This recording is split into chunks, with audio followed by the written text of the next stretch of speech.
Tell me a little bit about your life before treatment. Well, I have a very active lifestyle then and now.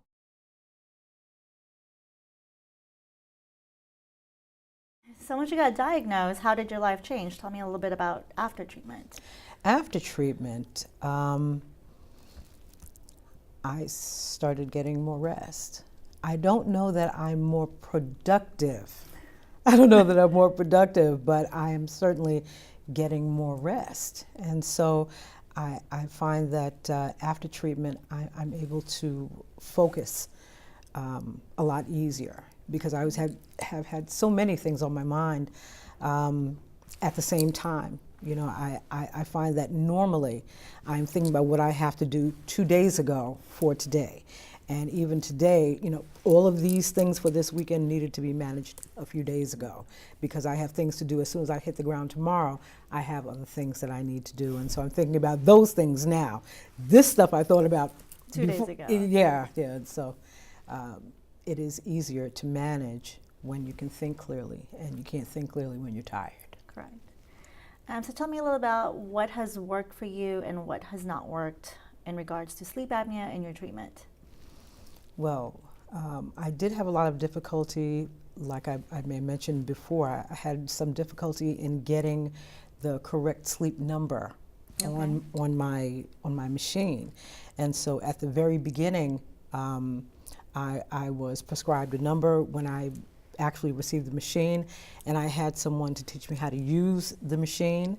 I was given the instruction. The I don't know what his title was. The person who brought the machine to me left and went on his way. And when I lay down with the machine, it was so strong that it was impossible for me to breathe properly. Yeah, and so for several nights in a row, and then weeks, and then it was months before I actually got the right prescription number, and so that I could breathe during the night.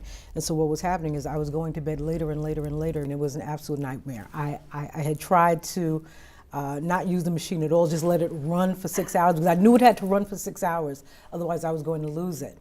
And I knew that I needed it, so I had to figure out something to do. And so I would turn the machine on, and someone got in touch with me and said, listen, we're watching your machine, and for the last 2 nights, you know, you haven't been wearing it. You know, you put it on for like an hour and a half or so, and then sometime during the night, I just ripped it off because I couldn't breathe. I was choking.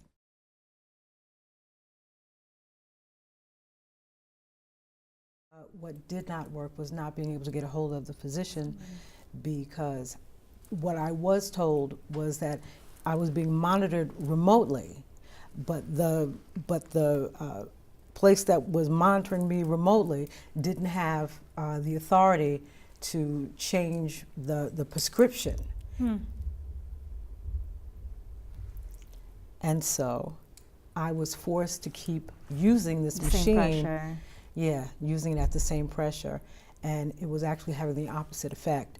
And so now I was actually getting less sleep. Correct. Now that I was using the machine, and like I said, days, weeks, months before I was able to impress upon the physician to change the prescription. It was absolutely, it was a nightmare. It was an absolute nightmare. It was awful. So is your machine better now? The machine is better now, but I had to really carry on. I really had to behave badly in order to get a response, and I should not. That does not work for anyone. You should never have to work that hard to want to be treated. Yeah. Okay, so what sort of advice would you give people who have sleep apnea or who hasn't been tested or not compliant with their treatment? What advice would you give them? Well, these are 3 different types of people that you're talking about. I can tell you that